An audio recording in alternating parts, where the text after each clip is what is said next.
Good day, ENG2D. Miss Boshcoff here. We're going to continue on into our study of Act 5, Macbeth. This is the final act. So again, what we'll do is we'll take a look at the actual study questions beforehand. As explained in the last video, this is a study practice, a study strategy that can be a really useful time-saving strategy. The deal is, of course, that you just have to remember to read through the questions before you actually do the text reading. And as I suggested before, this strategy can be a really good time-saving strategy, especially for tests and things like the OSSLT that many of you will be writing probably in the next year or so. Okay, so let's take a look here. Act 5, Scene 1. The question here is, do you feel any sympathy for Lady Macbeth? So I also suggested here, or pity. Do you feel sorry for her in any way? And again, you're going to want to make sure that you include some quotes here, or at least one. Question number 2. Of what importance to the scene are the doctor and the nurse? And I've given you some really big hints here, or a really big hint. What do they reveal about her state of mind? Number 3. Compare Lady Macbeth in this scene to her very first appearance. Now remember, I've given you a hint here. She was very strong, very in control in that first scene. How has she changed? Act 5, Scene 2. This scene is sometimes omitted in production. It is actually quite short and there isn't any real action. Why do you think it might be so? Why do you think it might have been omitted? And do you agree with such action? Do you agree that it should be omitted? As you listen to the video lesson, you'll see that I give you some really good hints about how you might want to answer that question. Number 2. How does the scene show the increased isolation of Macbeth? Give a few quotes to support how many are deserting him. So again, I give you some really big hints here. Act 5, Scene 3. What is the effect on Macbeth of each of the items of news that he receives in this scene? So I've actually given you some good hints here. I've broken it down for you. He gets some information here or some news from the servant that there are 10,000 soldiers from England. How does he respond? Satan, his manservant here, confirms which was reported before. The doctor shares some news about his wife's health. So how does Macbeth respond to these? And again, you're going to want to make sure that you include some quotes for support. And I give you some really big hints during the lesson, the video lesson. Question number 2 here. How does Macbeth reveal his basic insecurity? Now again, his basic insecurity is about whether he will win this war that's happening. Am I being deceived by the witches? So again, this is the central insecurity that he faces. Number 3, what does Macbeth wish the doctor could do? And what does this reveal about his state of mind? Again, listen really closely to the video lesson for some really good hints. Let's keep going here. Question number 4. What does the doctor decide to do at the end of the scene? And I even give you the line to access. What is the significance of his actions? And I'm giving you a hint here. It has to do with how the people in Scotland, the subjects, are feeling about Macbeth at this time. Act 5, Scene 4. How does Scene 4 contrast with Scene 3? Now, I've given you some hints here. It really is a question about Macbeth being compared to Malcolm. So in Scene 3, no one is backing up Macbeth, only those he pays. In Scene 4, are people backing up Malcolm? Again, some really good hints. Question number 2. What does Seward report about Macbeth's strategy, where he plans to fight physically? For example, is he planning on leaving the castle and fighting, arm-to-arm contact, or is he going to stay in the castle? Like, what are his plans? Act 5, Scene 5. Note Macbeth's reception of the news of his wife's death with the way Macduff reacted to comparable news. So again, comment and give some quotes. And again, here's your hint, how they choose to feel certain emotions. And again, emotions of loss here. we see again a comparison between Macbeth and Macduff. So again, some hints here, line 19. Number 2, account for Macbeth's change of plans as this scene ends. So in other words, why does he make a change of plans when the scene ends? Again, lines 47 to 57. What is his new plan and why, basically? Act 5, scene 6. It is a very, very short scene. How does Malcolm show his qualities of leadership in this scene? And again, you're going to want to get very specific here. Might he be a good king? And again, I give you some really good hints in the lesson. Act 5, scene 7. How does young Seward's death and Macduff's speech add suspense? Now again, suspense is a curiosity about the final outcome, and it is felt by the reader or the audience. Now, I do give you a little bit of a hint here about young Seward's death. He was born of woman, and he was also killed very innocently by Macbeth. Number 2. Of what importance is the surrender of the castle? And not just the surrender of it, but the easy surrender of it. So what does this prove about how people feel about Macbeth? Yeah. Number 3. What image does Macbeth use to describe his current position? Line 1 to 2 of that scene. Hint, it is some kind of an animal in a specific predicament. Act 5, scene 8. Show that Macbeth's pride and physical courage come to his rescue somewhat. And again, I've given you the actual lines here to access. Line 32 to 34 here, that reflect his pride, and line 37 to 39 that reflect his courage. Now again, in the end here, we see that Macbeth does retain some of his honor in that he chooses to not die a coward. And you'll see in the lesson that I comment on that quite specifically. Number 2, is it too grotesque for Macbeth's head to be displayed on a pole? And again, this is scene 9, even though it's not labeled here in this study package. And a little bit more of a hint here, considering that this was indeed medieval times, right? That the setting of this play is happening. Question number 3, is young Seward's death a matter of mourning or pride or both? I'm giving you a big hint here. Mourning, take a look at Malcolm's response, and pride, take a look at young Seward's father, Seward, and his response. Question number 4. Discuss Malcolm's summary of Macbeth and Lady Macbeth. Now here's the quote, this dead butcher and his fiend-like queen. Now what I want you to comment on here is give a summary of how they, how the chain of being is reflected in this statement. And here's a big hint, not true natural royalty. Number 5, does Malcolm's speech at the end bring the play to a satisfactory conclusion? And then comment, making sure that you include some actual quotes here. Again, in the actual lesson, I give you some real hints about how you might want to consider answering that question.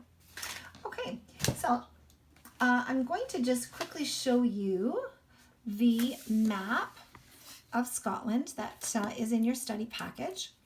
Now again, I want to just tell you that at the beginning of this scene, in this act, we see that Macbeth has moved from his castle here in Inverness to Glamis Castle. Now this is the area where his father, Sinel, had land, and because his father died, he then adopted that land.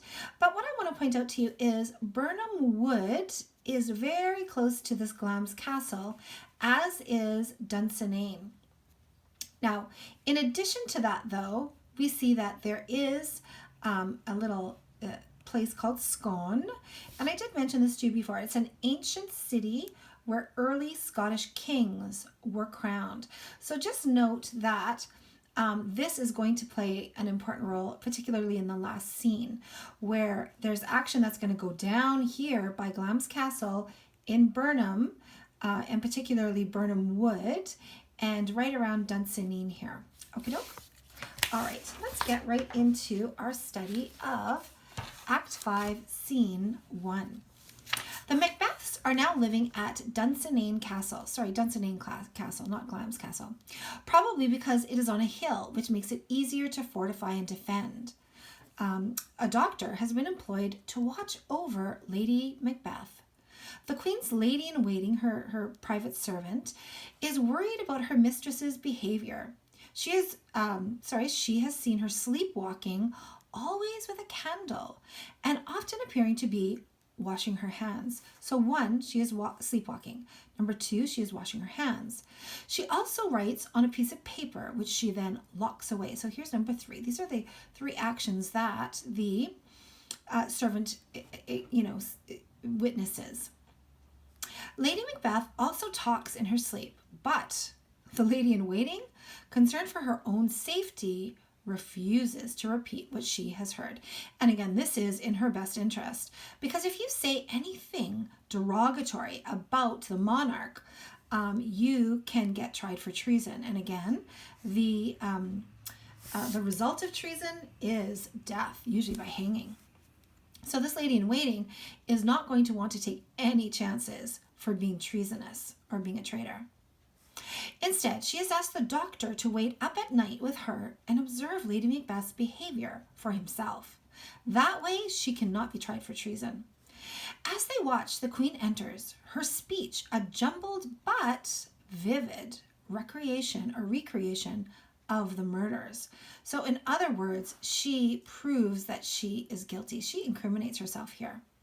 She is obsessed with the impossibility of cleansing her hands of the blood she still sees and smells. Now, we established earlier that wherever we see blood imagery, it really represents guilt. And here we see that this blood that she envisions on her hands does really symbolize her overwhelming sense of guilt here. So much guilt, in fact, that she cannot get rid of it. She cannot wash it away.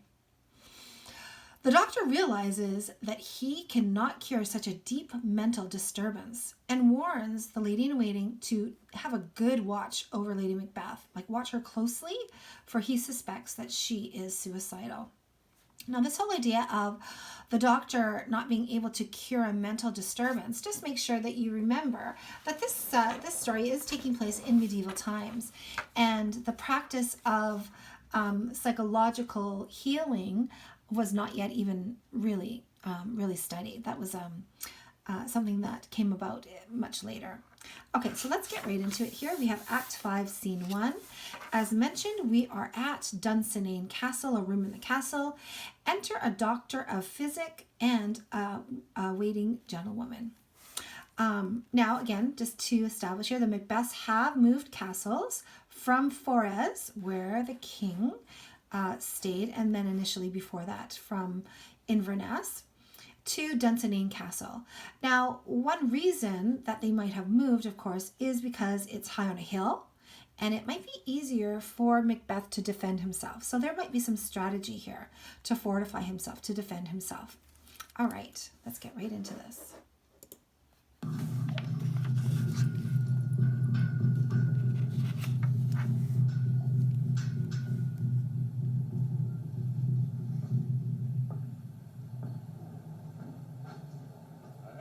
Watched with you, but can perceive no truth in your report. When was it she last walked? Since His Majesty went into the field, I have seen her rise from her bed, throw her nightgown upon her, unlock her closet, take forth paper, fold it, write upon it, read it, and afterwards seal it, and again return to bed. Yet all this while in a most fast sleep. A great perturbation in nature to receive at once the benefit of sleep and all the effects of watching. But in this slumbering agitation, besides her walking and other actual performances, what at any time have you heard her say? Oh, that, sir, which I will not report after. You may to me, and 'tis most meet you should. Neither to you nor anyone, having no witness to confirm my speech. Lo you, here she comes. This is her very guise, and upon my life, fast asleep. Observe her, stand close. All right. So again, she is afraid of treason, even though the doctor reassures her, "Oh, you need to be open and honest. Tell me what you have observed." She says, "No way. I am not going to take that chance at all. I'd rather you witness this for yourself. That way, I cannot be accused of any treason for sure." So. Of course, enter here Lady Macbeth with a taper with a candle. We're going to find out from this point on that Lady Macbeth always needs to have light by her. And again, this is light and dark symbolism, which we'll talk about in a moment. How came she by that light? Why, it's so dark. She has light by her continually. 'Tis her command. All right, so she must have the lights on at all times. It's like she's afraid of the dark. So again, this is light and dark symbolism. She is tired of darkness. So again, one of the questions asks, do you have any pity or sympathy for her? She is tired of all the evil. She's tired of the darkness. You see? Her eyes are open. But their sense is shut. What is it she does now? Look, how she rubs her hands. Okay, so again, this whole idea of her sleepwalking is yet another example of appearance versus reality. She appears to be awake, yet she is not, right? It is an accustomed action with her to seem thus washing her hands. I have known her continue it a quarter of an hour. Here, here's the spot. She speaks. Oh, damn it, spot on, I say!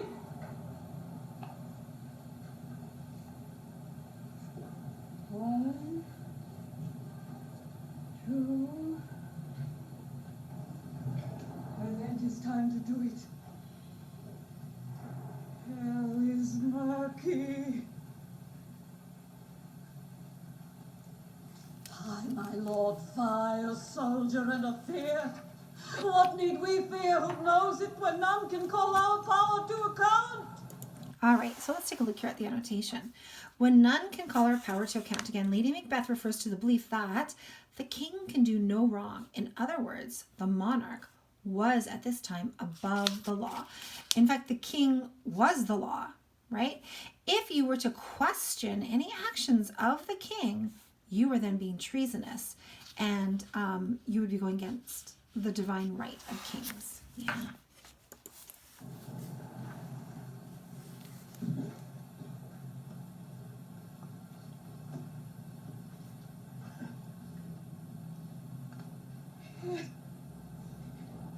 Who would have thought the old man to have had so much blood in him?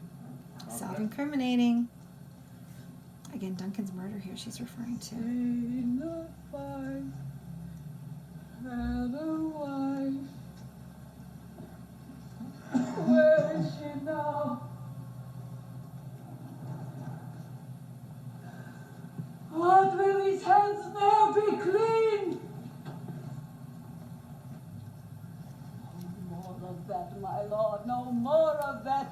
You mar all with his starting.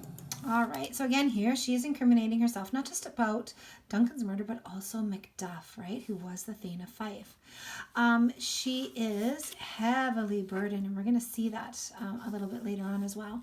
She is here, replaying what happened in the past, talking to her husband, pretending to talk to her husband about him not being so jumpy. You have known what you should not. She has spoke what she should not. Of that I am sure. Heaven knows what she has known. Here's the smell of the blood still. Oh, the perfumes of Arabia will not sweeten this little hand. All right, again, here we have some sense perception here, indicating again her guilt. It's not imagery, but it is sense perception that does the same purpose. It shows us how guilty she feels. In fact, she feels so guilty that if you took all of the perfumes of Arabia, it would not be able to cover up the smell of blood. There's so much, like the smell of blood is so profuse on her hands that there's no way to cover it up. Oh,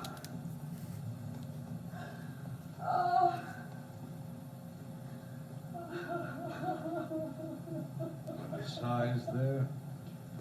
The heart is sorely charged. Heavily I would burdened. not have such a heart in my bosom for the dignity of the whole body. This disease is beyond my practice. Wash your hands. Put on your nightgown. Look not so pale. I tell you yet again, Banquo's buried. He cannot come out of his grave. So?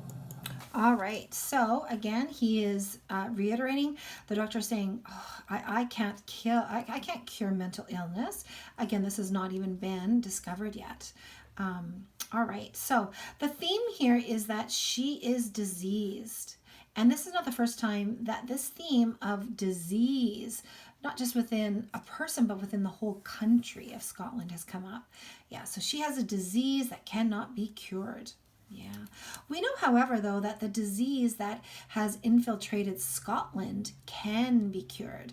And we know that the only way to do that is to put the natural king on the throne.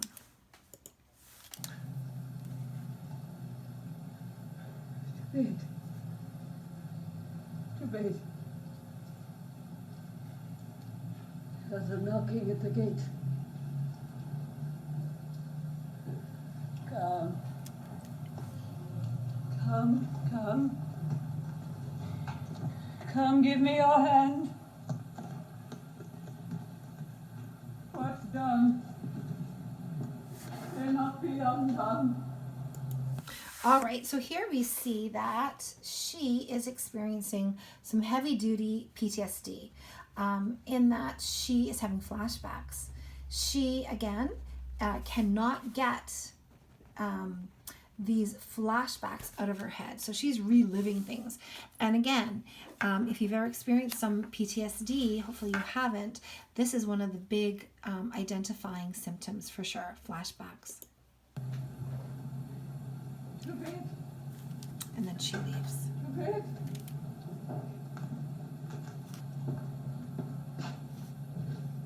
Will she go now to bed? Directly. Foul whisperings are abroad. Unnatural deeds do breed unnatural troubles. All right, so the doctor knows exactly what's going on here. He says there are rumors, lots of ugly rumors that are circulating. And he says unnatural deeds, of course, here referring to the murder of Duncan.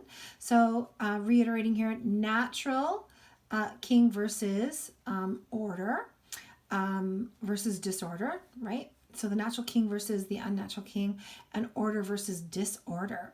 He is, of course, referring here to the chain of being. The natural order has been disrupted, and that's why all this chaos ensues. The only way to bring peace to the country of Scotland is to put a natural king on the throne.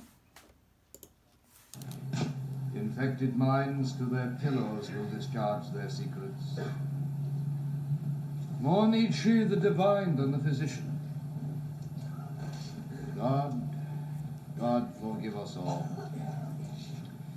Look after her, remove from her the means of all annoyance, and still keep eyes upon her.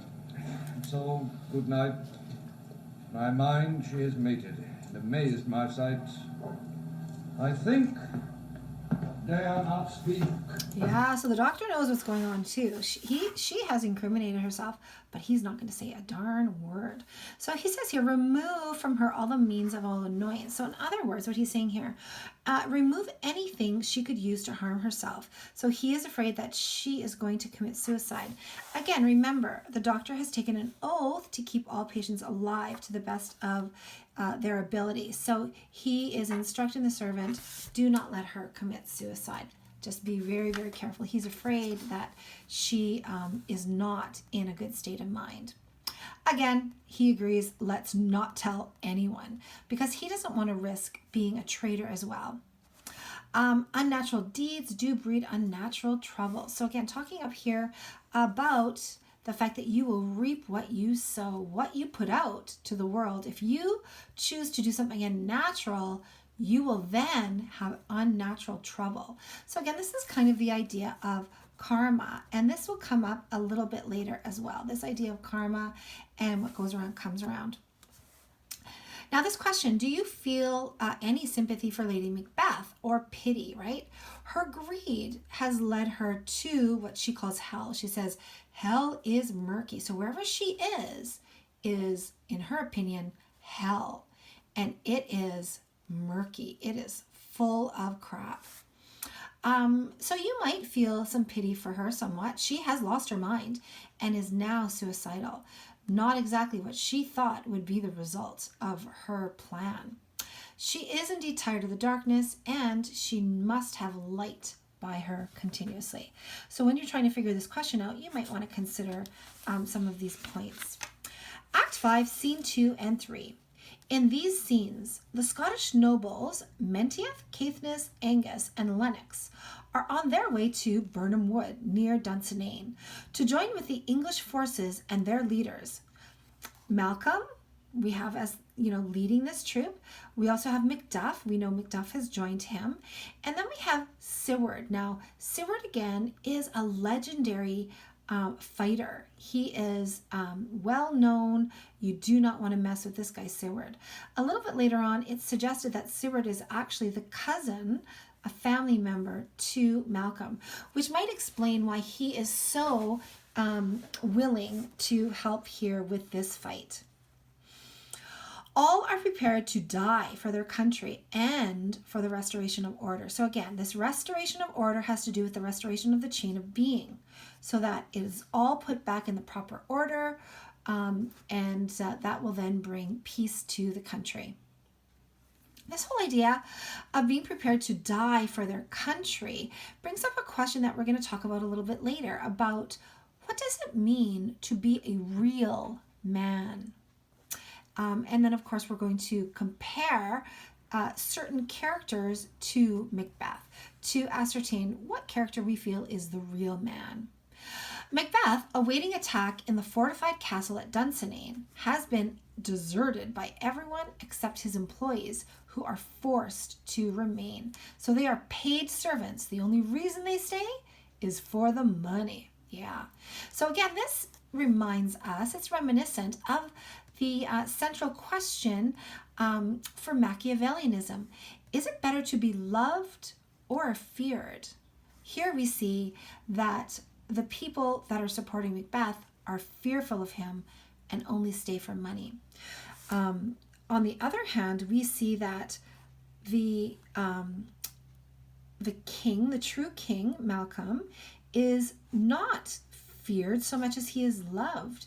This whole idea of being loved works out a lot better for him, and we'll see exactly how that does work better for him as we progress here through Act 5. He receives the news, Macbeth, that the English forces have been sighted. As he prepares for combat, he reflects on the emptiness of his present and future life. So again, this whole idea of emptiness, certainly a symptom of PTSD, but not only that, also a symptom of some severe depression, right? The idea that nothing holds any true meaning anymore. The doctor reports that nothing can be done to help Lady Macbeth. Macbeth sees a parallel between her illness and Scotland's condition. Yeah, in that they are both diseased, and we mentioned that before. He reassures himself by repeating the prophecies that he will not be defeated until Birnam Wood moves to Dunsinane, and that he cannot be killed by anyone born of a woman. Okay, so the two prophecies here that he is focused on, the first prophecy here, he cannot be defeated until Birnam Wood moves to Dunsinane, and then the second prophecy that no one in the world can kill him that wasn't born of woman, right? And he is arrogant here, and he has this false security. He has indeed fallen for the witches' stories. The ironic thing here is that in so trusting the witches, he proves himself to be to have, one of the fatal flaws that the original king of Scotland had, Duncan, in that he was too trusting. Here we see Macbeth falling into the same trap. He is being too trusting as well. All right, let's go. Scene 2. This scene is often deleted because it is so short, and it doesn't actually really further the plot. But what it does do is it updates the situation. Macbeth is mad. He's gone crazy. and he is isolated and lonely. Very few support him now, and he is losing his grip. Not just his grip on the country, but losing his grip on his own sanity as well. Good night, good doctor.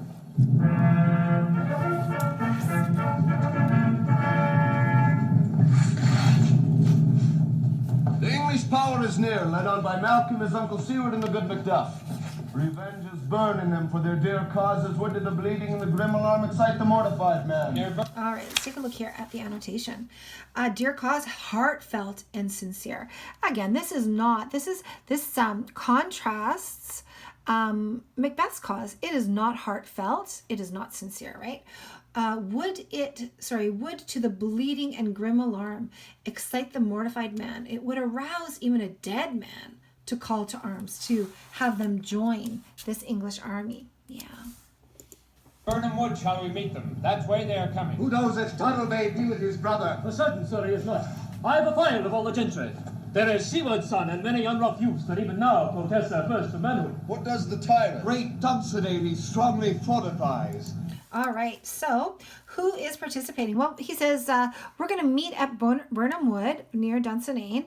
And Caithness says, is Donalbain going to meet us there? And Lennox says, no, I am quite certain he is not.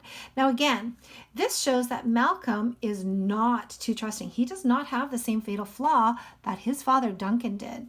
In that, if he should somehow get killed on this battlefield, at least Donalbain is also a natural king and will be able to come in and rule the country, right? So there's some strategy here. It does show that Malcolm is not too trusting. He is not allowing the brother to come and fight because they need a backup king if this should go really wrong. Yeah. Okay, so who's going to be involved? Well, we have Seward, we have Seward's son, and it says we have a lot of unrough youths, like unexperienced, that are willing to die for their country. Again, so what is a real man here?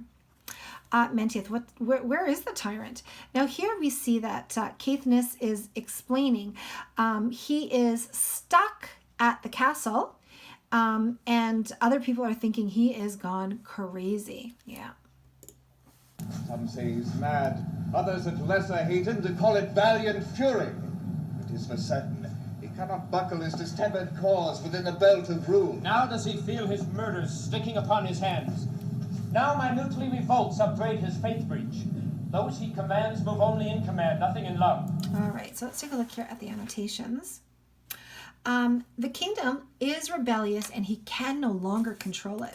The metaphor suggests that the diseased body is so far advanced in illness that it cannot even tolerate the control of a buckle. So again, so much disease is in the country of Scotland.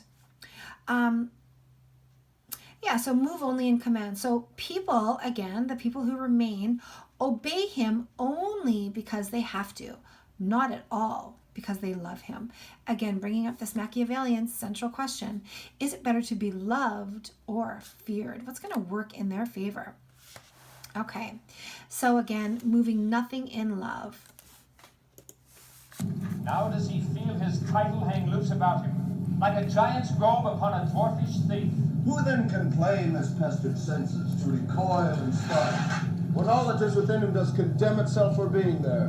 All right, so again, suggesting that Macbeth is now a small and evil man who's wearing borrowed clothes. Like he's so small and evil that the clothes he wears he looks like a dwarf in them. Yeah, and he's not only that, not just a dwarf, but he has stolen the clothes. Yeah, the royal clothes. So, yeah. Hark the arm, if obedient flesh is truly owed, meet we the medicine of the sickly wheel, and with him pour we in our country's purge each drop of us. Or so much as needs to do the southern plough and drown the weeds. Make we our once for brother. All right, so talking about here about Malcolm. So we're going to march on. We're going to be obedient where it is truly owed. So again, reestablishing the restoration of that chain of being with Malcolm, the natural king, at the top.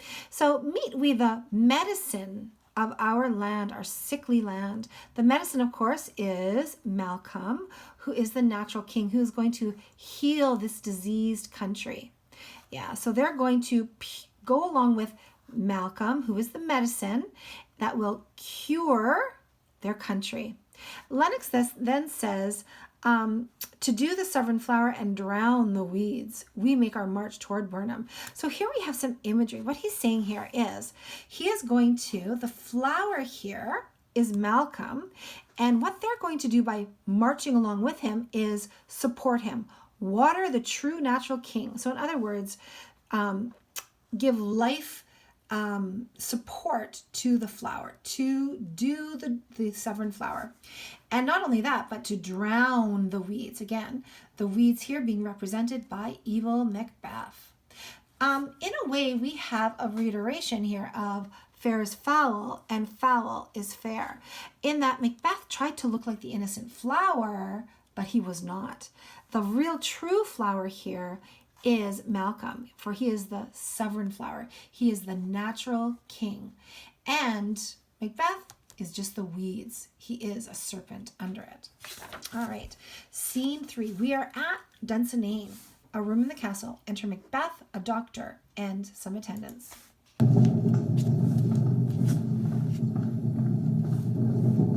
Bring me no more reports, let them fly all. Till Burnham would remove to Dunsinane, I cannot taint with fear. What's the boy Malcolm? Was he not born of woman? The spirits that know all mortal consequences have pronounced me thus. Fear not, Macbeth. No man that's born of woman shall e'er have power upon thee. Then fly, false stains, and mingle with the English epicures. The mind I sway by, the heart I bear, shall never sag with doubt nor shake with fear. All right. So he is establishing right at the very top here that people are reporting to him that a lot of people in the country are leaving to join the English army. So again, let them fly. Let all the Thanes defect to Malcolm. What do I care, he says. In fact, he says, I am so confident that it doesn't even matter how many of those Thanes defect. I cannot be removed cannot die until Burnham Wood, first prophecy, moves to Dunsinane. And also, I cannot be removed by someone who was not born of woman. Again, he's quite arrogant to be declaring this. Fear not, Macbeth, no man that's born of woman shall ever have power over thee. So he says, go ahead, fly, get out of here, you Thanes, and go mingle with the English wussies. I am not worried I'm under complete control. I'm not worried at all. Now, you can tell a lot about a person by how they treat their servants or people that are paid less than them. Let's see how Macbeth treats his servants here and what it says about his personality. Devil damn thee, black thou cream-faced loon! Where gotst thou that goose look? There's 10,000. Geese, villain! Soldiers, sir. Oh, prick thy face and over-red thy fear, thou little boy! What soldiers, Patch? Death of thy soul, those linen cheeks of thine are counselors to fear. What soldiers, Patch? English force, so please you. Take thy face hence. All right, so this is the first bit of information that is being reported, that there is 10,000 men, 10,000 soldiers that are coming forth. The English have actually sent 10,000 soldiers. So the servant reports this. How does Macbeth respond to this? Well, he mentally abuses him. He calls him a goose. He calls him lily-livered. Let's take a look here at the annotation. Lily-livered. It was believed that the liver was the source of courage. So a coward would have a white liver. He's calling him basically a fool or a clown.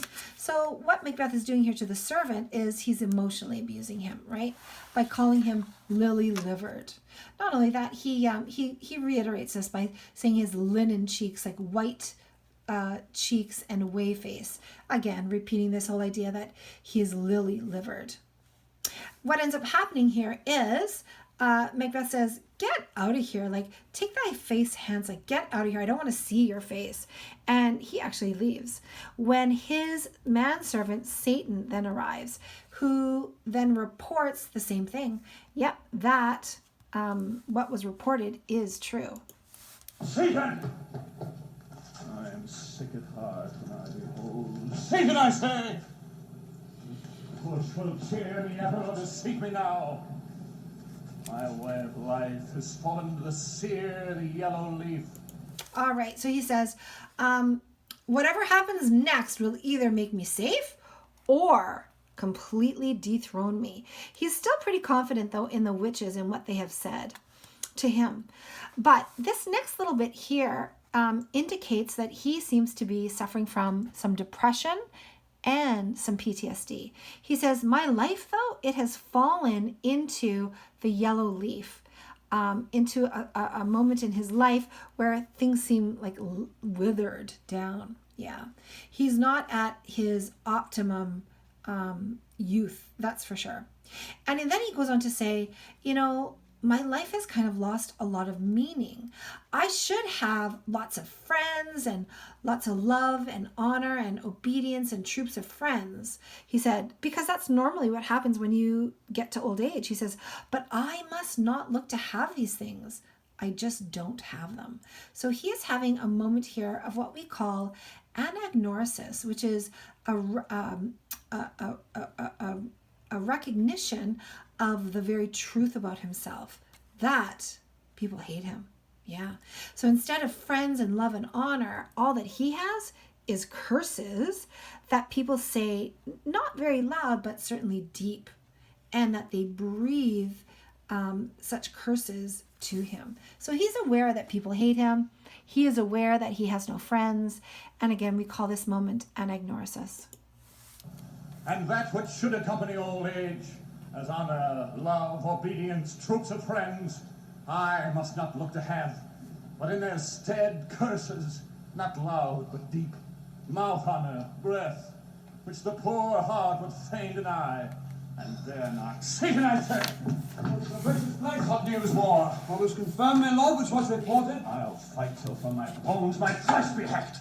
All right, so Satan confirms, this is the next, number 2, the news that he next gives is that, yes, whatever was reported before about the 10,000 soldiers, it is confirmed, it's true. Macbeth then says, I'll fight till my bones, till from my bones my flesh be hacked. So is this folly, is this silliness, or is he showing some true bravery here? Give me mine armor. 'Tis not needed. I'll put it on. Send out more horses. Scur the country round. Hang those that talk of fear. Well, give me my armor. All right, so here he says, go and hang those people that talk of fear, except for he's demanding loyalty, but this is not realistic, right? He has no loyalty. And it's not realistic to tell Satan to go hang people that talk of fear because they've already all left. He's not realistic here. He is losing touch with reality. And we're going to see this here in his interaction with the doctor as well. How dost thy patient, doctor? Not so sick, my lord. She is troubled with thick-coming fancies that keep her from her rest. Cure her of that. All right, so the doctor says, well, it's not that she's so sick, it's just she has these hallucinations, right? The doctor's playing it pretty safe here. He does not want to be a traitor because he doesn't want to hang. Macbeth then says, cure her of that. Just go ahead, just snap your fingers and cure her of that. So again, he's losing touch with reality. The doctor already said, you know, that it's not a sickness really that he can cure. And he's going to go on to explain that. Canst thou not minister to a mind diseased, pluck from the memory a rooted sorrow, raise out the written troubles of the brain, and with some sweet oblivious antidote, cleanse the stuffed bosom of that perilous stuff? Yeah, so he says, doctor, can you not make someone erase their memories? Like, go ahead, just cure it. Of course, this is not, it's not realistic. He's losing touch with reality. Which weighs upon the heart? Therein the patient must minister to himself. Throw physic to the dogs, foul nerve. Come, put my armor on. Give me my staff. Satan, send out. Doctor, the thanes fly from me. Come, sir, dispatch. If thou couldst, doctor, cast the water of my land, find her disease, and purge it to a sound and pristine health, I would applaud thee to the very echo, which should applaud again. Pull off, I say. What rhubarb, senna, or what purgative drug would scour these English hence? Yes. All right, so this is actually a little bit ironic. He's saying that the English are on the land and that they are the disease. Doctor, can you get rid of the disease of the English that are here? So again, this whole idea that the theme of disease, but this is actually another example of fair is foul and foul is fair, because the English appear to Macbeth to be foul when really they are fair. They're going to come and heal the disease that is in Scotland, right? They're going to get rid of Macbeth somehow. They're going to try anyways. Thou then? Yes, my noble lord, your royal preparation makes us hear something. Now pray after me. I will not be afraid of death and bane till Burnham Forest come to Dunsinane. Okay, so again, here we see he's very arrogant. We call this false confidence, right? He has trusted in the witches. I'm not afraid of dying until Burnham Wood comes to Dunsinane. And then the doctor decides if he wasn't being paid, he'd be out of here. Yeah. So again, reiterating right here at the end, the only reason why he is staying is because profit is making him stay. But if he was not in Dunsinane, he would not come here. He would not come here for any amount of money, is essentially what he's saying. And this is one of the questions that you need to answer. Were I from Dunsinane away and clear, profit again should hardly draw me here. I'd be out of here. Yeah. All right, let's take a look here. Act 5, Scene 4, 5, and 6. The Scottish forces have joined the English army. So we know this, right?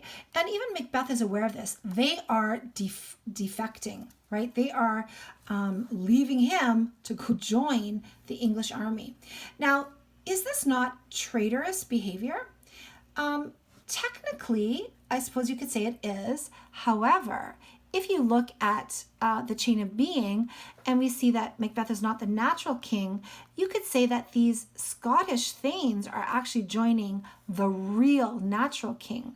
And so you do have an argument that maybe they're not being as genuinely traitorous as as maybe Macbeth thinks they are.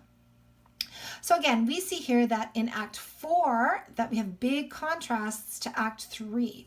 Everyone is backing up Malcolm. Even Macbeth's thanes have deserted him. No one is supporting Macbeth, and everyone is supporting Malcolm. Malcolm here proves that he is a good strategist, and let's see how he proves that. Malcolm, as commander, orders each soldier to cut down and carry a branch from one of the trees. This ploy will prevent Macbeth's scouts from accurately assessing the numbers of soldiers in Malcolm's army, as it marches to Dunsinane. So here we have appearance versus reality. And this is actually pretty ingenious strategy on the part of Malcolm. He has 10,000 soldiers, but he's going to hide his numbers. And again, here we see appearance versus reality. Macbeth, in the meantime, is confident that Dunsinane Castle can resist any siege, regretting only that he does not have enough soldiers left to charge against Malcolm's army. So this is the strategy that he has. He does not have enough soldiers to actually leave that castle and go to face-to-face combat. The only strategy that he has left is to stay in the castle and fortify himself, try to fight everybody off. Now again, even though this looks like it would be a terrible strategy, he is holding on tight, very, very confidently, because he believes the witch's prophecies. As he ponders that he is so accustomed to living with horror that he no longer experiences fear, he is told that Lady Macbeth is dead. Life seems to him now futile and empty. So again, we see some symptoms here of PTSD. He feels nothing, or he feels very little. And the life that he does currently feel is meaningless. It doesn't really have any meaning to him, right? And again, these are big symptoms of PTSD and of depression. At last, Macbeth realizes, a messenger arrives to report in disbelief that Birnam Wood is moving toward the castle. At last, Macbeth realizes that he has been deceived. Believing that he cannot win whether he stays in the castle or attacks, Macbeth decides that he will die fighting, and he calls his troops to arms, and thereby makes it possible for Malcolm to capture Dunsinane Castle. Yeah, so he has been deceived, which is karma, right? A little earlier on in the play, he actually announces, all who believe in the witches are damned. So in a sense here, we spoke about this before, how he has essentially damned himself because he believes in them. All right, so the castle then is easily given up. Upon their arrival at Dunsinane, Malcolm orders his soldiers to throw down their camouflage of branches and to proceed to battle. Yeah. Now, again, at the very end here, we'll talk about this a little bit more, even though he realizes he cannot win, he does still retain some valiant honor in that he chooses to fight and not just give up. Scene 4, country near Birnam Wood. We have all of the noblemen of Scotland who have deserted Macbeth, and they have joined forces with Malcolm, the true natural king, who is joined by the English army.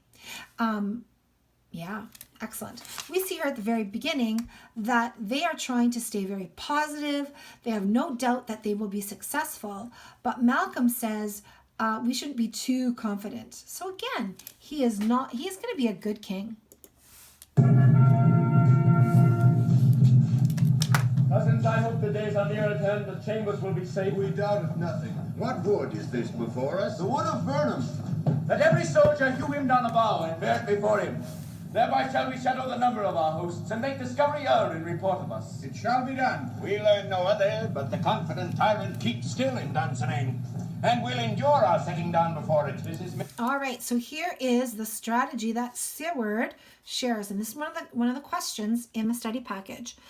Macbeth's strategy is to stay safe in the castle, even though high and low-ranked people in his army have deserted him. Yeah, so he is alone in his castle. His strategy is to just stay there, hoping that the prophecy will be true. Main hope, for where there is advantage to be given, both more and less have given him the revolt, and none do serve him but constrained things, whose hearts are absent too. Let our just censures attend the true event, and put we on industrious soldiership. The time approaches that will with due decision make us know what we shall say we have, and what we owe. Thought speculative their unsure hopes relate, but certain issue strokes must arbitrate.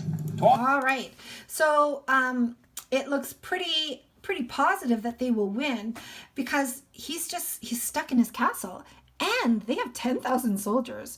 So it looks pretty positive that they're going to be able to take this castle pretty quickly. However, Macduff says, let our just censors. So he says, don't count your chickens before they hatch, warning against being too optimistic. Seward agrees with him and says, look, only time will tell, time and fate will tell whether we're going to win or not. And he says, only fighting can decide whether we're going to win or not. So let's not be too confident here.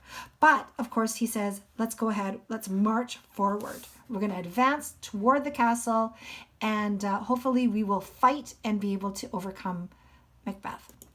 Odds which advance the war. So there they go. They're marching. Hang out our banners on the outward walls. The cries still they come. Our castle's strength will laugh us seas to scorn. Here let them lie till famine and the age we come up. Were they not forced with those that should be ours, We might have met them Daredevil beard to beard and beat them backward home. All right. So again, he's pretty arrogant. He says, hang out our banners on the outside walls. And he says, I don't care that they still are marching toward the castle. He says, this castle is so strong that it can withstand a siege like this many people. He says, oh, let them continue to try and take the castle. They're not going to be able to, because, of course, he's believing in the prophecies. He says, if things were a little bit different, maybe I would have been able to fight face to face. But as it is, we're stuck here in the castle, but I'm not worried about it. Not at all. What was that cry? It's the cry of women, my good lord. I've almost forgot the taste of tears. The time has been my senses would have cooled to hear a night shriek, and my fell of hair worded a dismal treatise, rouse and stir as life went. I've supped full with horrors. Direness, familiar to my slaughterous thoughts, cannot once start me. All right, so again, here we have some more of this idea of Anagnorisis, realizing who he really is. He says, there would have been a time in my life that I would have, been so horrified to hear women scream. So he says, what's that crying? He says, it was the cry of a woman. What has happened? He says, I don't even feel anything anymore. At one time, I would have been afraid. My hair would have stood on end. I would have been very concerned about the horror of it. And he says, but not anymore. I've lost all feeling. In other words, again, this moment of anagnorisis, realization of what he has truly become and who he truly is. But again, these are, of course, examples of PTSD and depression. Satan, of course, announces the queen is dead. Macbeth, his reaction here is so different from Macduff's reaction to hearing that his wife is dead. Macduff, of course, reacts very, very emotionally. And even when Malcolm says he needs to respond like a man, he says, yes, but I must feel it like a man first, right? So Macbeth here just simply feels nothing, absolutely nothing. He says, oh, that's too bad that she died.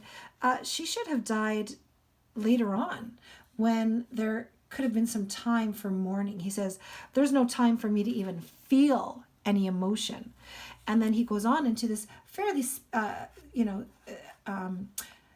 famous little speech here, tomorrow and tomorrow and tomorrow, creeps in this petty pace from day to day. So all tomorrows mean nothing to him. They are simply there to light fools the way to death. And then he's talking about his wife here, out, brief candle. And then he says, life is like a walking shadow, a poor player that struts and frets his hour upon the stage, then is heard no more. So he says, life is meaningless, basically. My wife, out, brief candle. Life just leads us to be fools, and then we die. Basically, it has no real meaning. So life is monotonous, hopeless, and slow moving. What was that cry? The queen, my lord, is dead. You should have died hereafter. There would have been a time for such a word. Tomorrow, and tomorrow, and tomorrow creeps in this petty pace from day to day, to the last syllable of recorded time, and all our yesterdays have lighted fools the way to dusty death. Out, brief candle. Life's but a walking shadow, a poor player that struts and frets his hour upon the stage, and then is heard no more. It is a tale told by an idiot, full of sound and fury, signifying nothing. Well, I've come to use thy tongue, thy story quickly. I should say what I saw, but know not how to do it. Well, say, sir. As I did stand my watch upon the hill, I looked toward Burnham, and anon methought the wood began to move. Liar and Let me slave. endure your wrath, if it be not so. Within this 3 mile, may you see it coming. I say, a moving ghost. If thou speaks false, upon the next tree shalt thou hang alive, till famine cling thee. If thy speech be sooth, I care not if thou dost for me as much. All right, so a messenger shows up and says, I don't even know how to tell you this, but it looks to me like Burnham Wood is moving, right? And this, of course, is the imagery of the men, the 10,000 soldiers that are carrying tree branches moving toward the castle. And again, this is a camouflage tactic or strategy on the part of Malcolm, who proves himself here to be a good strategic king. Macbeth hits him. Nice. Liar and slave. And he says, look, I'm not lying. They're only about 3 miles away, this moving forest. Macbeth here realizes that he has been deceived, and he's going to go into it. And he's going to have a change of plans.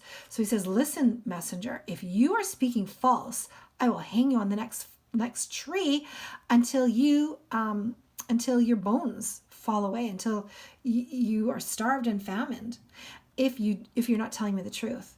And then he says, I pull in resolution and begin to doubt the equivocation of the fiend, of the witches. So he says, I'm starting to realize that the witches were telling me half-truths, equivocation of the witches. He says, it lies like the truth. Fear not till Burnham Wood do come to Dunsinane. And now a wood does come toward Dunsinane. So here is his change of plans. He says, arm, and out. If what you claim to be true. He says, look, there's no flying hence or tarrying here. There's nothing that I can do. Let's take a look here. He cannot leave the castle. He's surrounded. He can neither escape nor stay, right? He can't stay there. They're gonna attack him and kill him. But he can't escape either because they have him surrounded. Therefore, he needs a change of plans. What is the change of plans? Well, he's going to fight. I begin to be weary of the sun. And then he says, I wish the whole world were now undone. I wish the creation of all of creation were destroyed. And here we see that proves him to be pretty darn Machiavellian. He doesn't even care what happens to the rest of the world, right? I wish the whole world were destroyed at this point. Blow wind, come rack, at least I'll die with honor. I'll have my armor on my back. I'm going to die with honor, is what he is suggesting here. I pull in resolution and begin to doubt the equivocation of the fiend that lies like truth. Fear not till Burnham Wood do come to Dunsinane. And now a wood comes toward Dunsinane. On and out! If this witchy of vouchers disappear, there's no flying hence nor tarrying here. I kin to be aweary of the sun, and wish the estate of the world were now undone. Ring the alarm bell, blow in, come rack. At least we'll die with harness on our back. All right, let's take a look here. Scene 6. There's a huge shift that happens here in scene 6. So we're at Dunsinane Castle. It's the plain before the castle.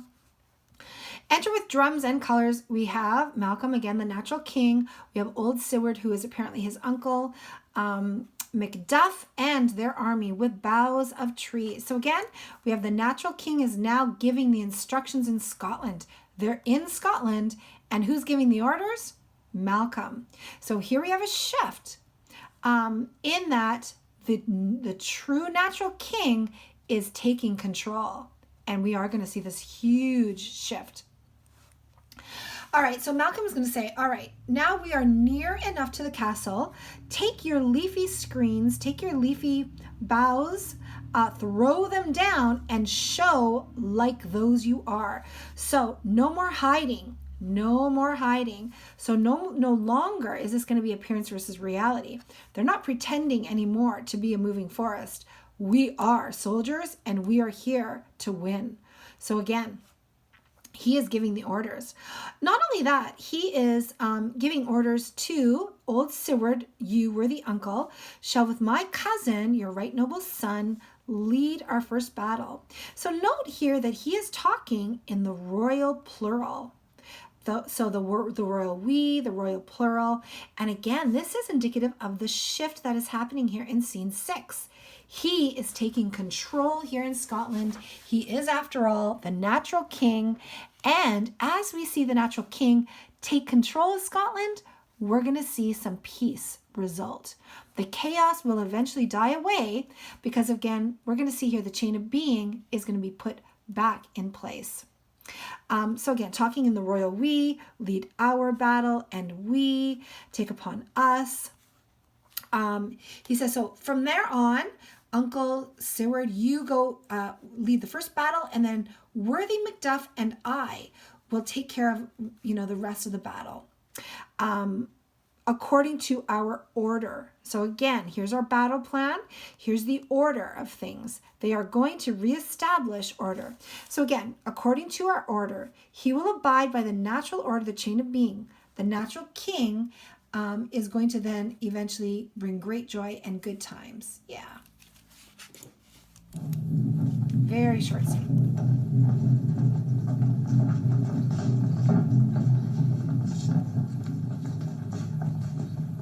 Now near enough. Your needy screens throw down and show like those who are. You worthy uncle shall with my cousin lead our first battle. Macduff and we shall take upon what else remains to do according to our order. Fare you well. Do we but find the tyrant's power tonight, let us be beaten, if we cannot fight. Make all our trumpets speak. Give them all breath, those clamorous harbingers of blood and death. All right, so we have some foreshadowing here. Macduff says, listen, play those trumpets and make sure they're loud. Put as much breath into them as you possibly can, because they are going to be announcers of blood and death. He's foreshadowing here that they will win the fight, and they will fight really, really hard to make sure. All right, so let's take a look here. Now, although this is an incredibly short scene, it is an incredibly important scene, because we see here that Malcolm establishes that he has the qualities of leadership, and this will prove him to be a good, decisive king. So is he going to be a good king? Yes, he will be a good, decisive king, but he is not going to make the same mistake that his father did. He is not going to be too trusting. So how does he show the qualities of a good king? Well, he has a strategic plan regarding the boughs of trees, right? Then he says, when they're close enough, we're going to surprise Macbeth with your numbers by throwing the tree branches down. He then gives instructions to Siward and the son. You will lead the first battle. And he says he and Macduff will fight after. And then we also know that he is now speaking with the royal we, the royal plural, and this shows that he is taking control. Now, the other thing to point out is that Malcolm is going to fight as well. He's not just sitting back. He is a dedicated king. He's going to be a really good king, right? But just not too trusting.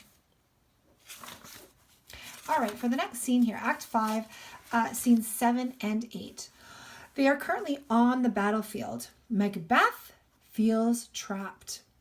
In fact, he says he feels trapped like a bear, and he's going to compare himself to a bear that is participating in something called bear baiting. Now, bear baiting was a sport that took place in medieval times where they would tie a bear with a chain and have dogs attack the bear. And so that's how we see some imagery here, right? In that he feels like this bear that is being trapped and the dogs are attacking him, right? So he feels trapped. At the same time, however, he clings to the third prophecy that he cannot be killed by anyone born of woman. Again, he's pretty arrogant in that, well, isn't everyone born of a woman? His easy victory over young Siward seems to increase his confidence. In the meantime, Macduff is looking for him. He is compelled to seek revenge. Again, remember, Macbeth killed his whole family. very innocently and very tragically, the third great crime. Macduff announced that he is going to be Macbeth's nemesis. I am going to kill him. So Macduff is on the lookout for him. Seward announces the castle's surrender. Now, this is important because this shows that it was easily taken. And predicting victory, he invites Malcolm to enter his rightful palace. His rightful one, of course, we know, because he is the rightful king. He is the natural king. All right. At last, Macbeth and Macduff come face to face. They confront each other.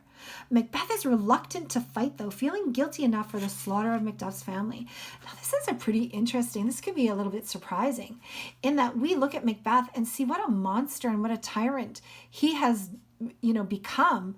Yet, even in this moment, he does still have some trace of humanity in that he says, hi, Macduff. I don't think I should fight you. I'm not going to fight you. I'm already too guilty because of how I killed your family. He is still convinced that he cannot be killed, but Macduff's explanation that he was delivered by a cesarean section and thus technically not actually born of a woman forces upon Macbeth the full realization of the witch's deception and equivocation. Again, equivocation, half-truths. Nevertheless, he refuses to yield, and this time he will fight to the death. And again, this is how many critics argue that he still retains some honor. So very important, restoration of the natural king. The chain of being is going to be set right. And again, a huge shift. Before we get into this, Macbeth should not trust the witches. He proves to be just like Duncan in that he is too trusting, and this is going to be and is his fatal flaw. Again, we're going to have this question kind of be the big question here that is looming over the last scene here, or the last few scenes. What does it mean to actually be an honorable man?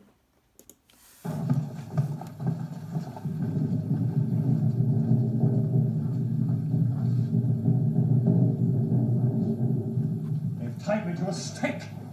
I cannot fly, but bear-like I must fight the course. Where's he that was not born of woman? Such a one am I to fear, or none? What is... All right, so he is alone at his castle. He can go nowhere because it is surrounded. So he is feeling very much like a trapped bear. Macbeth's metaphor is from bear baiting, a popular Elizabethan spectator sport. The bear was tied to a stake and attacked by dogs. The course was a round of the match. So yeah, but he says, you know what, it doesn't matter that I'm, trapped here because no man born of woman can harm me, right? So he is clinging to this final prophecy. Thy name? Thou be afraid to hear it. No, for thou callest thyself a hotter name than any is in hell. My name's Macbeth. The devil himself could not pronounce the title more hateful to mine ear. No more fearful. Thou liest, abhorred traitor, and with my sword I'll prove the lie thou speakst. Okay, so check out this young Seward. He is barely a man, he's young, right? So he's a young man, but he is quite honorable. He is going to put his life on the line for a sincere purpose, for an honorable purpose.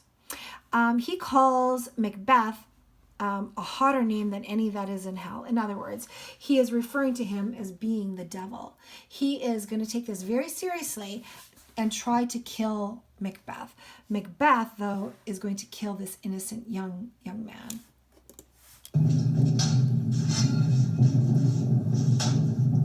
They fight, and young Seward is slain, is killed. I was born a woman. With swords I smile at, weapons laugh to scorn, brandished by one that's of a woman born. Here we have Macduff. Tyrants, show thy face! Thou beest slain with no stroke of mine, my wife and children's ghost will haunt me still. All right, now this is important to point out. He says, Tyrant Macbeth, show your face. Show me where you are. And he says, I need to get revenge. I'm your nemesis. I must kill you to get revenge. Or if he doesn't kill him, his wife and children will haunt him forever. Now this creates suspense, and take note of this because this is one of the questions. He will get his final revenge, or he's going to be haunted.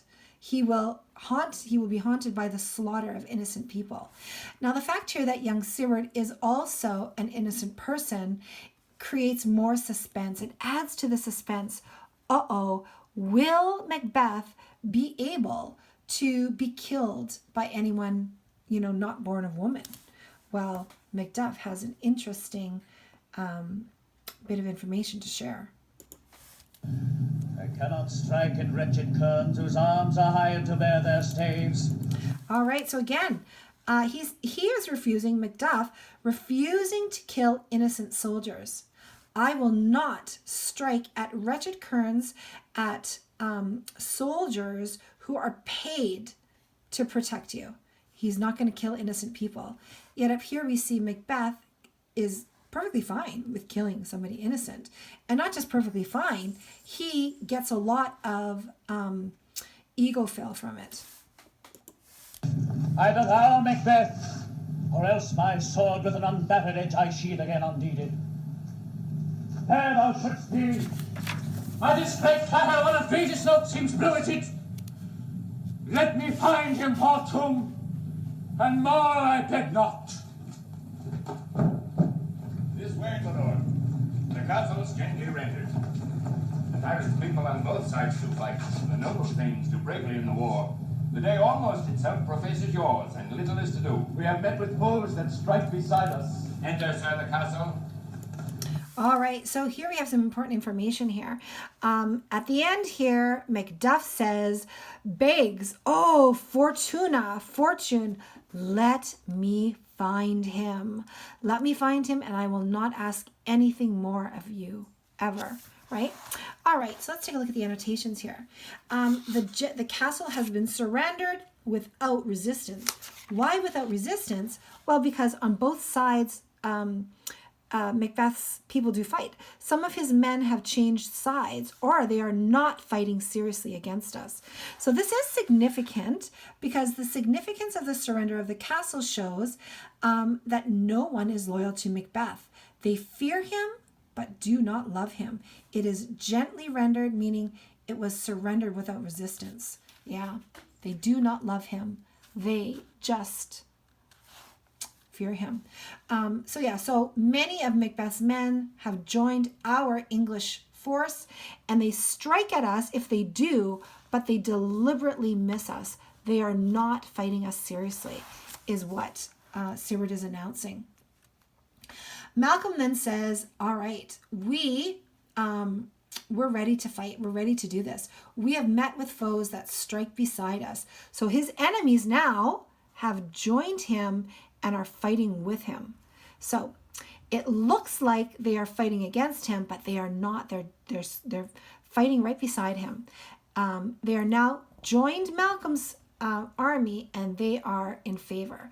This big shift that has happened is that Malcolm has taken control, and everyone, almost everyone, is joining him to support him. Now again, that is good news because Malcolm is the rightful king. Scene 8.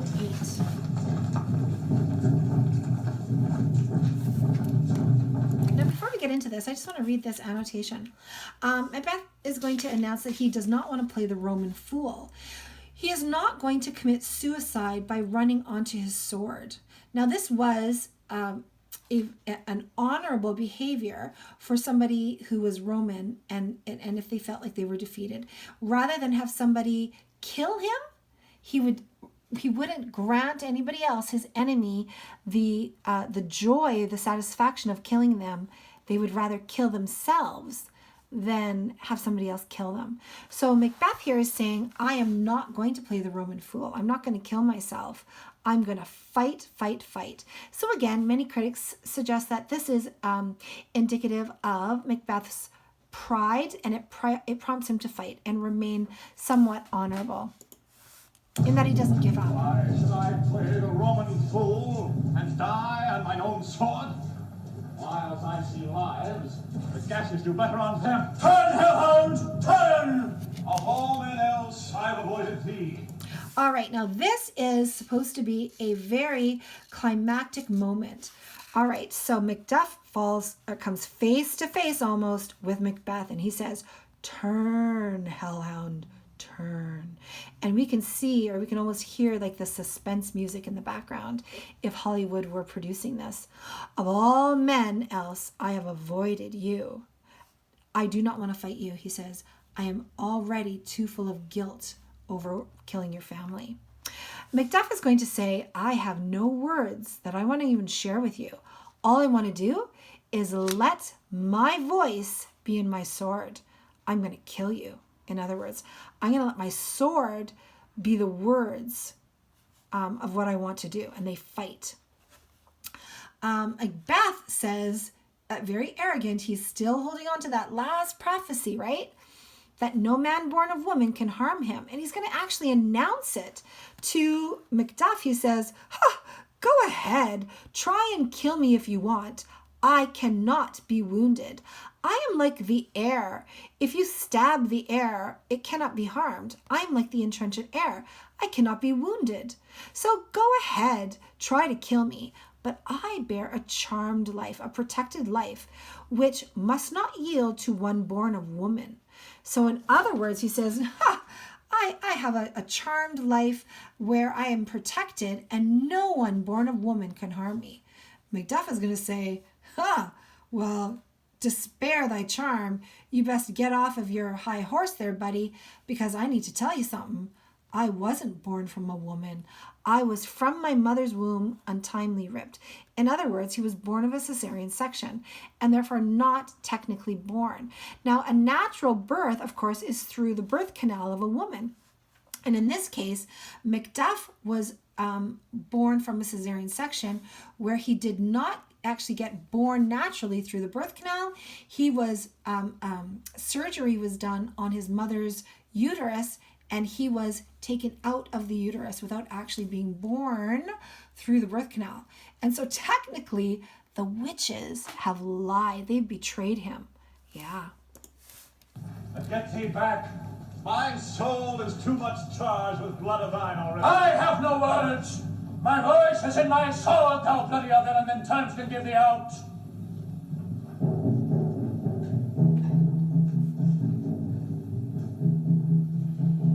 He needs revenge. So they're fighting.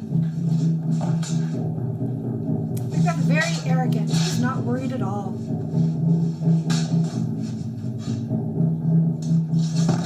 Macduff, thou losest labor. As easy mayst thou the entrenched air with thy keen sword impress, as make me bleed. Let fall thy blade on vulnerable crest. I bear a charmed life, which must not yield to one of woman born. Despair thy charm, and let the angel whom thou still hast served tell thee, Macduff was from his mother's womb untimely ripped. Cursed be that tongue that tells me so, for it hath cowed my better part of man. And be these juggling fiends no more believed, that palter with us in a double sense, that keep the word of promise to our ear, and break it to our hope. I'll not fight with thee. All right, so Macbeth gets it now. He says, "Oh my God, accursed be the tongue that tells me so." You are cursed, he says. And he says that you've made me fearful for my own soul. I'm going to go to hell, he says. And then he realizes these juggling fiends, these witches, have betrayed me. They should not have been believed. They equivocate, they lie to me, they tell me half-truths that are true, but in two different ways, that keep the word of promise to my ear. They made me believe them. And he said, and now you have broken my hope. But he says, still, I will not fight with you. I don't want to fight you, Macduff. I already feel too guilty. Macduff is going to say, all right, go ahead, be a coward if you want. But this is what I plan on doing if you don't fight me. he wants to kill him, right? He needs to be the nemesis. He needs to get his revenge. So he wants Macbeth to fight him. So he says, look, if you don't fight me, we're going to take you prisoner and we're going to make you like an animal in a zoo, and we'll just parade you around and put you on display like a sideshow at a carnival. You'll be like a rare monster on display. And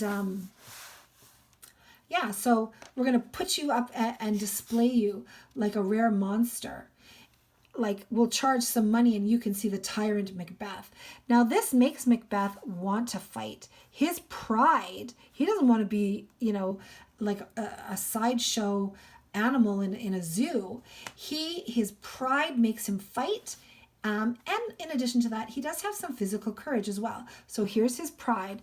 I will not yield to kiss the ground before young Malcolm's feet, and I will not be baited with the rabble's curse. He's not going to let common folk view him like a zoo animal. He said, all right, even though these prophecies are, have proven to be false, even though Birnam Wood has come to Dunsinane, and even though you are not born of woman, I will not give up. So his pride and his physical courage come to his rescue. He's going to keep fighting. So he says, before my body I throw my warlike shield. I'm going to fight. Lay on, Macduff. Let's have it out, he says. Damned be him that first cries hold enough.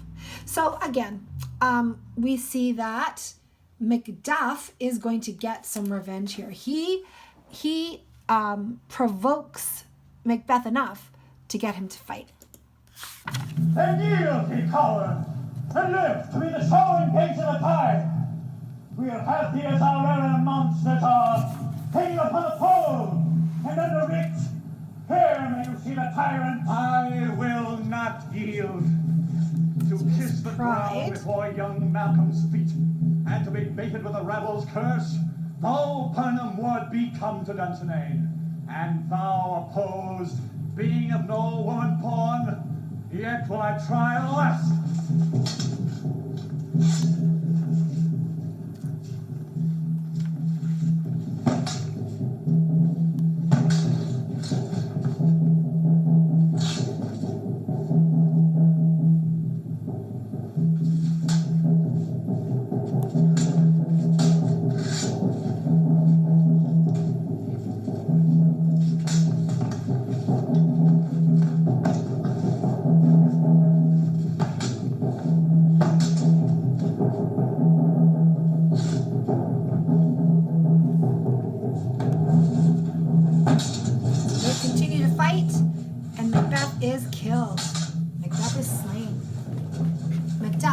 Finally gets his revenge.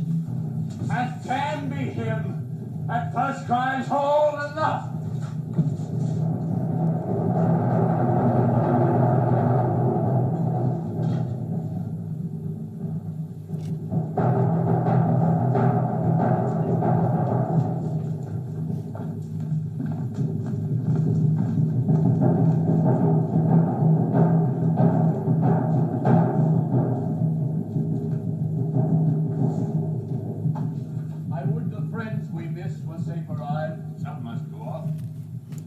All right, so end of Act 5, Scene 8.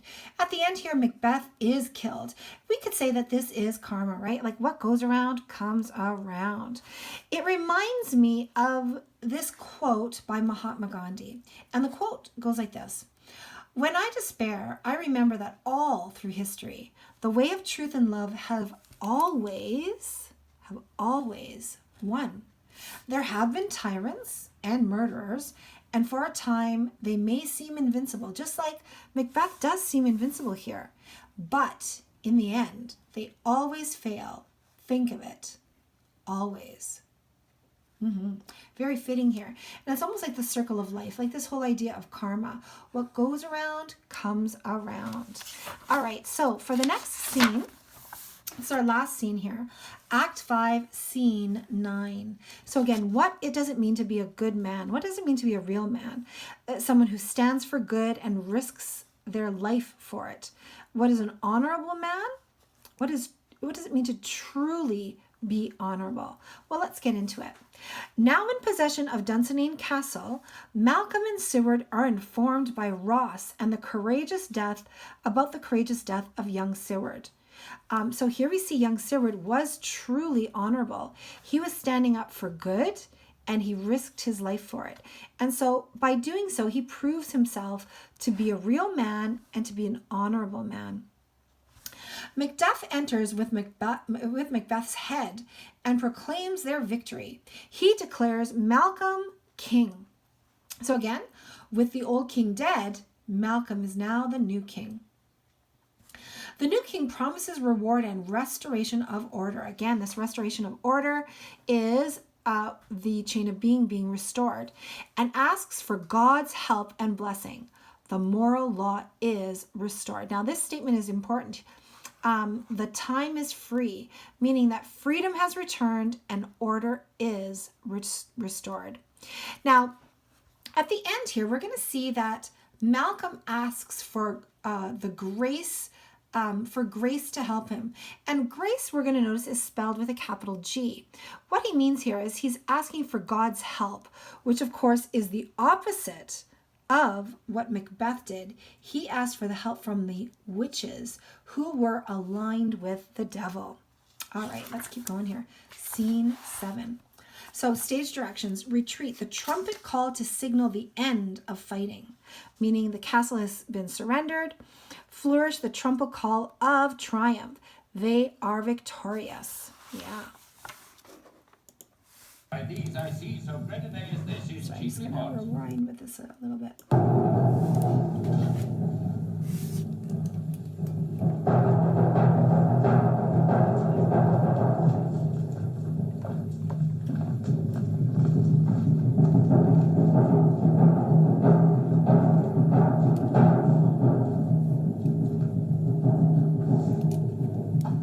I would the friends we miss were safe arrived. Some must go off. Yet by these I see so great a day as this is cheaply bought. Okay, so Malcolm here is showing some genuine caring. He says, I wish that everyone who helped us fight, was safe. And Seward says, well, that's not reasonable. Some must go off and die. And he says, but honestly, this day, it was a pretty easy win. It was cheaply bought. We didn't lose too many men. But what Seward doesn't know, of course, is that his son was killed. He says, Macduff is missing, and your noble son is missing as well. So here we have some suspense, right?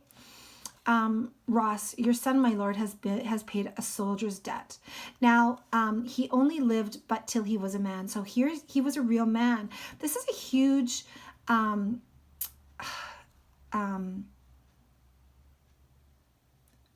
bit of information here, because Ross is suggesting that his son, Seward, was a real man because he did not retreat. So he says he fought like a man he died, and like a true real man he died, fighting for something he believed in. And Seward here is going to suggest, well, then he is dead. Ross is going to suggest that he was measured, he earned a lot of worth by fighting like a real man. Seward here is very concerned about one thing. He asks Ross, did my son have his hurts before? Did he have puncture wounds on his back? In other words, so Seward is asking, did my son run away and were his puncture wounds on his back? And Ross says, no, your son's puncture wounds were on the front, of his body. Now, this is an important part for Seward here, in that it shows that he is prideful. He is proud of his son, that he did not run away and then get, stabbed in the back. Ross says, no, he stayed and fought like a real man. His puncture wounds were on the front of his body. Seward is going to say, well, then he did die like a true soldier, and nothing more can be said. I am proud of him. Now, Malcolm is going to respond with something really important. He says, yes, you should be proud of him, but he's worth more sorrow than that. And I promise you, we will mourn him properly. So we'll mourn for him. He feels pride. He has learned from Macduff what a real man is. Macduff suggested when his family were killed that he had to feel it like a man, and Malcolm learns this lesson. Seward, though, it is a point of pride for him in that my son died a man. He did not run away. He fought. He fought proudly. Enter here Macduff with Macbeth's head, which is pretty darn grotesque, but given that this is medieval times, absolutely reasonable. Yeah, these kinds of things happen during the medieval time. And then, of course, we have Macduff announce the time is free, that freedom and peace have been restored to Scotland. Macduff is missing. And your noble son. Your son, my lord, has paid a soldier's debt. He only lived but till he was a man, the which no sooner had his prowess confirmed in the unshrinking station where he fought, but like a man he died. Then he is dead? Aye, and brought off the field. Your cause of sorrow must not be measured by his worth, for then it hath no end. Had he his hurts before? Aye, on the front. Why then, God's soldier be he. Had I as many sons as I had hairs, I could not wish them to a fairer death. So he's proud. And so his knell is known. He's worth more sorrow, and that I have spent for him. He's worth no more. They say he parted well, and paid his score. And so God be with him. Here comes newer comfort. Hail, King! Okay, so here again is one of the questions. We see that both mourning and pride are being reflected in the death of young Seward here. Enter Macbeth, who announces that Malcolm is king. To a fairer death. And so his knell is known. He's worth more sorrow, and that I have spent for him. He's worth no more. They say he parted well, and paid his score. And so God be with him. Here comes newer comfort. Hail, King! For so thou art. Behold, where stands the usurper's cursed head. The time's free. Freedom. I see thee compassed with thy kingdom's pearl, that speak my salutation in their minds, whose voices I desire aloud with mine. Hail, King of Scotland! Hail, King of Scotland!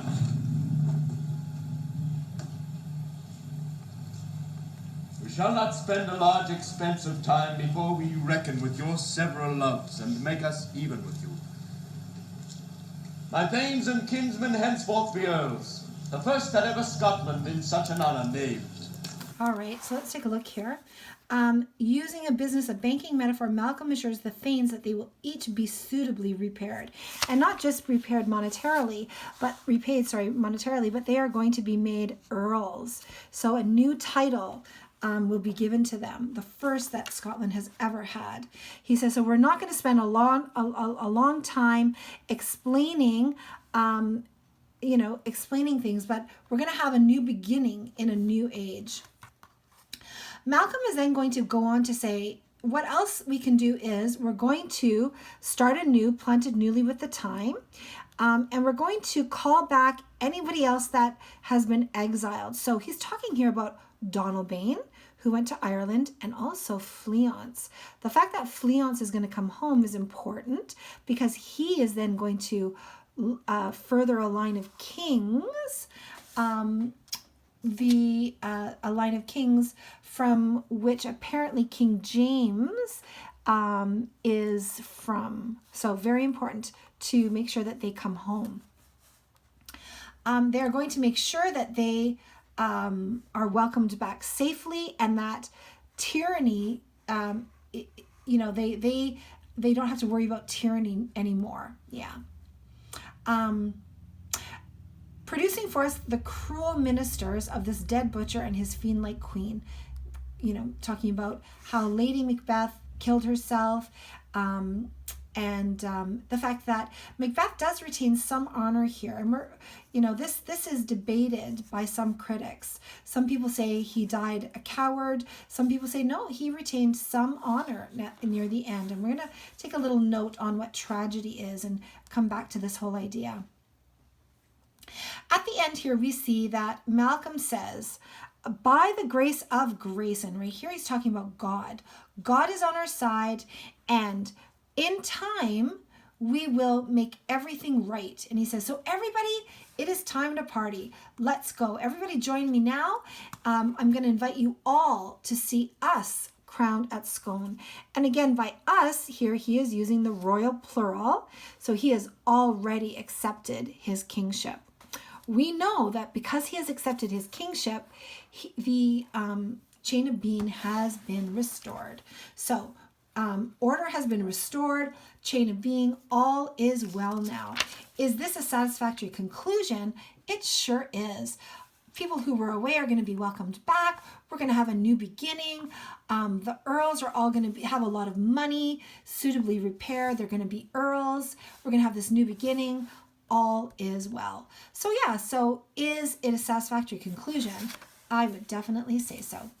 All right. So again, from this point on, you will be given an extra week to complete the analysis questions. Please take note of the new due date of those analysis questions and the date of the next quiz. Again, I'm giving you an extra week here to complete that, just because there are some extra analysis questions and because we lost a day with the holiday on Monday, Victoria Day. All right. Peace out.